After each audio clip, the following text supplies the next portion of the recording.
We don't notice good bank regulation. Things just go smoothly. But in 2023, we saw the effects of inadequate bank regulation where we lost 3 banks. There was a proposal that passed the House that would have cut the pay rate of your bank inspectors and regulators down to 70% of the rate paid at FDIC. So you would have been the 70% of what the other major bank regulation agency did. I know you've announced things about headcount, but I'm focusing here on just the rate of pay. Fortunately, we were saved by not Superman, but Superwoman, Elizabeth McDonough, the Senate parliamentarian.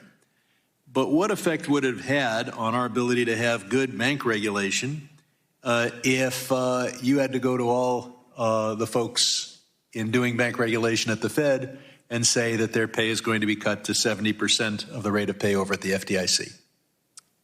Would have made it harder for us to attract or to retain personnel. It also would have knocked down something we've had for 90 years, which is a sort of a moat that allows us to take care of HR issues on our own without Congress. Gotcha. I've got a couple of questions I'd ask you to respond for in the record.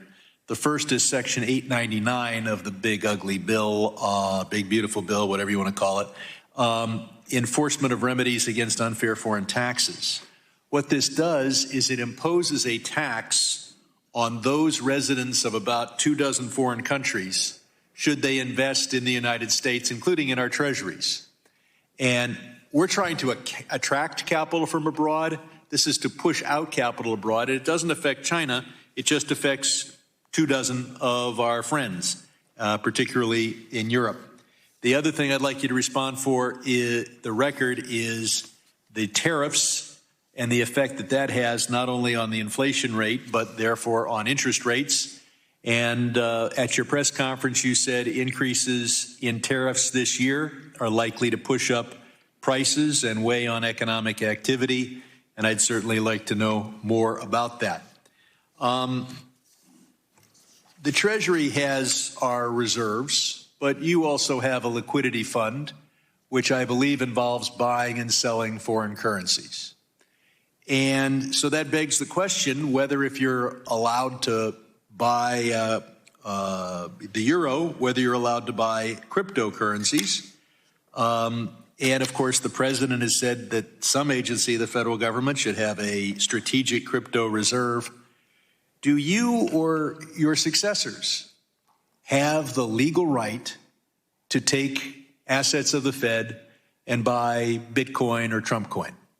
No, we don't, and we do not seek this authority. I hope very much that your successor is not someone who tries to stretch existing statutes and come to an opposite answer. I'd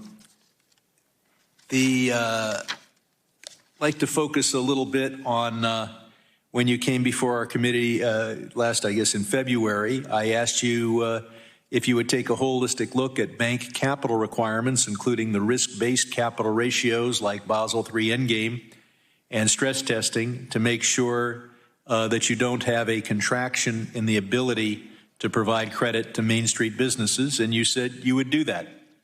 So my question this time is, how does the Fed plan to sequence the various capital requirement reform proposals that we expect to see in the coming months?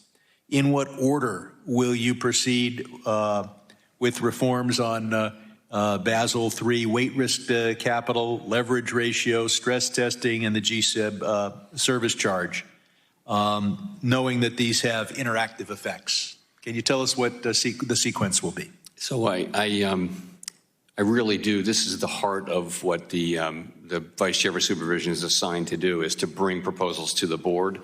And I read that as giving her she's the one who will decide that sequencing. You're right there. There are many things, and it's really up to her to decide what's the timing, what's the priority. And I don't actually know exactly what she's only been confirmed for a couple of weeks, so we're just getting going. With you as the head of the agency, even if she is supposed to decide the sequencing, that your agency would tell us what the sequencing is going to be and understand how important it is for people to know what the order, those various regulations will have, and I yield back.